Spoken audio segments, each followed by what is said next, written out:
حجامہ کروانا جو ہے بالکل سنت ہے، حضور پاک نے بھی حجامہ کرایا، اور حجامہ حقیقت یہ ہے صحیح جگہ سے کرائیں، عام لوگوں سے نہ کرائیں، چونکہ خدا نہ خواستہ بلیڈ اگر غلط استعمال ہو تو اسی سے ہائپرٹائٹس پیدا ہوتی ہے، اسی سے ایڈ لگتی ہے۔ لیکن آج کل الحمدللہ مکہ میں بھی اور مدینے میں بھی حجامہ کے کئی مرکز ہیں، اور وہاں باقاعدہ ٹرین ڈاکٹر ہیں، وہاں سے کرائیں، بڑا فائدہ ہے۔ میری بدقسمتی ہے کہ مجھے خود تجویز کیا گیا، لیکن بس سستی ہے یا میرے پاس ٹائم نہیں ہوتا، میں جا نہیں سکتا، کیونکہ اس کے خاص دن ہوتے ہیں نا، اس میں بھی وہ خاص ٹائم مقرر کرتے ہیں۔ وہ کرنے والے بھی مہربان ہیں میرے، اللہ ان کو جزائے خیر دے، لیکن میری بدقسمتی ہوگی۔ بہرحال ساس کے ساتھ تعلق کے بعد نکاح جو ہے، اگر بیوی اس کے گھر میں ہے اور اس نے ساس سے برا کیا ہے تو بیوی بھی حرام ہو گئی۔ مجھے کہتے ہیں کہ کالے جادو کا اثر ہے۔ میری بیٹی پہلی بات تو یہ ہے کہ مجھے ان چیزوں کا پتہ ہی نہیں ہے، لیکن جو سنت اور شریعت میں علاج ہے وہ یہی ہے کہ آپ سورۃ البقرہ کو ٹیلی فون میں فیڈ کر لیں اور ہیڈ فون لگا کے سنا کریں۔ ضروری نہیں کہ پوری سورت ایک دفعہ سنیں، تھوڑی سن لی، پھر بعد میں سن لی، پھر بعد میں سن لی، یعنی 24 گھنٹے میں ایک دفعہ وہ سورت ختم کریں، پھر اگلے دن۔ تو یہ انشاءاللہ کرتی رہیں۔ اگر جادو کا اثر ہے تو ختم ہو جائے گا، اگر جادو کا اثر نہیں ہے تو پھر تم جانے تمہارا کام جانے، بعض اوقات وہم بھی ہوتا ہے نا۔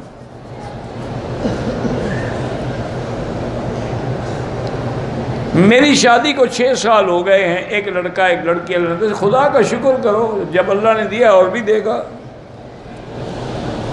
اگر کسی نے مجھ پہ غلط کیا ہے تو بد دعا، بہتر یہ ہے بد دعا کے بجائے دعا کرو کہ اللہ اس کو ہدایت دے۔ میرے دوست تھے، وہ ان کا بیٹا بھی آج کل یہاں ہے، حاجی قاسم میمنی، اللہ ان کی قبر پہ کروڑوں رحمتیں کرے۔ ایک دن ہم کٹھے بیٹھے تھے، کسی نے میرے پیسے کھا لیے تو میں ناراض ہو کے اس کو بد دعا کر رہا، وہ کہتے ہیں ٹھہر وکیل صاحب اس کو بد دعا نہ کرو۔ میں نے کہا کہ انہوں نے کہا جب بد دعا کرو گے تو اور برباد ہو جائے گا، تمہارے پیسے کون دے گا؟ تم اس کو دعا کرو کہ اللہ اس کو کاروبار دے، ترقی دے، پیسہ دے، تاکہ تمہارا حق ادا کرے۔ انہیں بات بڑی پتہ کی تھی، بڑے اچھے آدمی تھے، اللہ ان کی قبر پہ رحمت کرے۔ ایک نوجوان لڑکا ہے، وہ بار بار آئینے میں اپنے آپ کو دیکھ رہا ہے۔ کب تک دیکھو گے بیٹا؟ جب بوڑھے ہو جاؤ گے پھر کیا کرو گے؟ آئینہ دیکھنے کا جو ہے نا یہ بھی منع ہے زندگی میں، کبھی ایک دن میں ایک دفعہ دیکھ لیے، تھوڑا کہ 24 گھنٹے بس آئینہ ہی دیکھتے رہو۔ ذاتی گھر خریدنا ہو تو اللہ کے لیے استغفار زیادہ پڑھا کرو، اور استغفار کی برکت سے اللہ مال اور رزق میں برکت دیتے ہیں، پھر گھر بھی دے دیں گے۔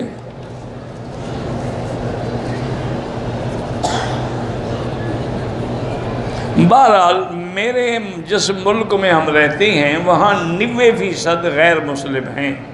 میرا نکاح مسجد میں ہو رہا ہے تو گواہ اور وکیل مسلمان ہی ہوں گے، اس میں کوئی شک نہیں۔ غیر مسلم گواہ ہوئے، غیر مسلم گواہ بن ہی نہیں سکتے، ہوئے کا کیا معنی؟ تو وہاں کسی اسلامی سینٹر میں چلے جاؤ، انشاءاللہ کوئی بھی ایسا ملک نہیں جہاں اسلامی سینٹر نہیں ہے، کوئی بھی ایسا ملک نہیں یہاں الحمدللہ یہ تبلیغ والے حضرات نہیں پہنچے، ان سے جا کے مل لو، مسلمان گواہوں سے نکاح پڑھاؤ۔ حضور کے زمانے میں بھینس تھی، میں تو نہیں تھا اس زمانے میں، مجھے کیا پتا۔ بہرحال بھینس حلال ہے، تھی یا نہیں کوئی بات نہیں۔ گھوڑا حلال تھا، بعد میں منع کر دیا گیا تاکہ جنگوں میں نقصان ہوگا مسلمانوں کا، لیکن اب بھی امام بخاری رحمۃ اللہ علیہ کے نزدیک حلال ہے۔ اگر عورت نفاس میں ہو، یعنی بچہ پیدا ہونے کے بعد، اس وقت میاں بیوی مل سکتے ہیں؟ بالکل نہیں مل سکتے، نفاس تو حرام ہے نا، جیسے حیض حرام ہے۔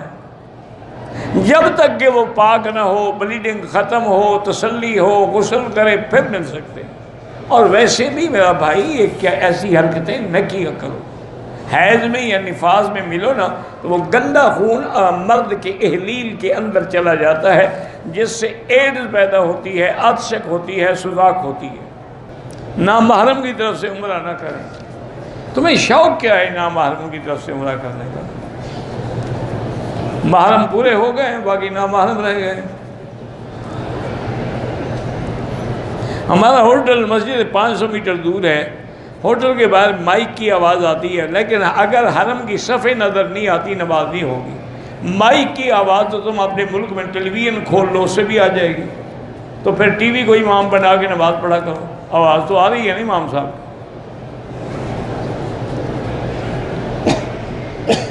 اگر ہاتھ لگ جائے اصل کو پھر چومنا سنت ہے۔ امام کے پیچھے حنفی ہیں تو سورۃ فاتحہ نہ پڑھیں، امام کا پڑھنا ہی کافی ہے۔ ہمیں یہی حکم ہے قرآن کا، اذا قرئ القرآن فاستمعوا لہ وانصتوا، سنو اور چپ رہو۔